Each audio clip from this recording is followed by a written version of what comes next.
Hello bakers, we're back with a new, easy and simple chocolate muffin recipe. Hope you like the video.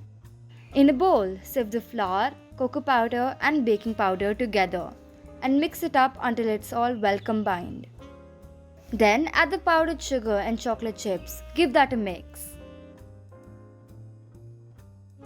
Next, in a mug or a bowl, add the milk, baking powder and give it a stir. Then add the vanilla essence and mix it again. Finally, add the oil and give it a final mix.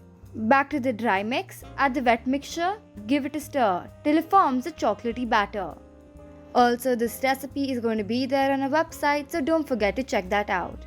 Now, grease muffin molds. This batter approximately makes 9 muffins. Pour the batter 3/4 way up in the molds and bake it in the oven at 200 degrees Celsius for 20 minutes. For optional decoration, melt some chocolate and drizzle it on the cupcakes. If you have any requests for the coming videos, write that down in the comment section and also let us know how you like the recipe.